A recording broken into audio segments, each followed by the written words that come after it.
Praise the lord. చిన్న మాట. అపోస్తలుడైన పౌలు కొరింథీయులకు రాసినటువంటి మొదటి పత్రిక 1వ అధ్యాయం 18వ వచనంలో ఇలాగ రాయబడి ఉంది.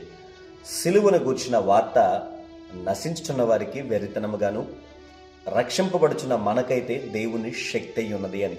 ఎస్ ప్రియ దైవ బిడ్డలారా, సిలువను గూర్చినటువంటి వార్త అంటే యేసుక్రీస్తు వారు ఈ లోక మానవాళి కోసం చేసినటువంటి ఆ అద్భుతమైన త్యాగం చాలా మందికి ఇది వెరితనంగా ఉంది. ఫర్ ఎగ్జాంపుల్, రాధా మనోహర్ దాస్ అనే ఒక అపహాస్యకుడు లోకంలో తిరుగుతూ ఉన్నాడు. వీడంటాడు, యేసుక్రీస్తు వారు 3 మేకుల మధ్య కొట్టబడ్డాడు కదా, ఆ 3 మేకులనే ఓడబెరుకులేకపోయాడు అని చెప్పి అపహాస్యంగా, వ్యంగ్యంగా, అపహేళనగా మాట్లాడుతూ భయంకరంగా యేసుక్రీస్తు వారి గురించి మాటలు మాట్లాడాడు. ఎస్, ఇలాంటి వ్యక్తులు లేకపోలేదు ప్రియ దైవబిడ్డలారా.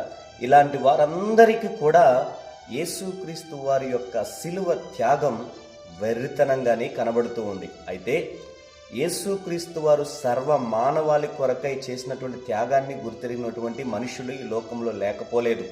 అందులో సాధు సుందర్ సింగయ్య గారు, అలాగే భక్త సింగయ్య గారు, ఆర్ఆర్కే మూర్తి గారు, ఇలాంటి దైవ మనుషులు లేకపోలేదు. వీరందరికీ కూడా అటువంటి వార్త కూడా దేవుని శక్తిగా ఉండి వారందరినీ నిజముగా అద్భుత రీతిగా దేవుడు వాడుకొని ప్రపంచానికి ఒక దిక్సూచులుగా ఉంచారు. నేటి దినములో క్రైస్తవ జనాంగంలో కూడా చాలామంది దేవునిని తూలనాడేవారు ఉన్నారు. అటువంటి జాబితాలో నువ్వు ఉన్నావేమో. దైవబిడ్డారా, నీ కొరకే ప్రభువు వారు కల్వారి సిలువలో మరణ త్యాగమయ్యాడు.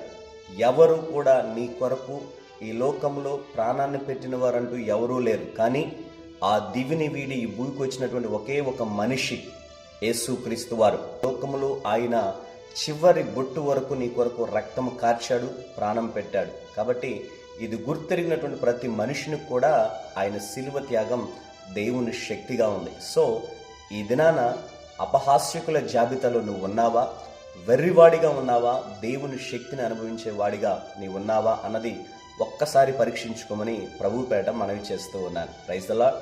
దేవునికి మహిమ కలుగునగాక. ఆమేన్.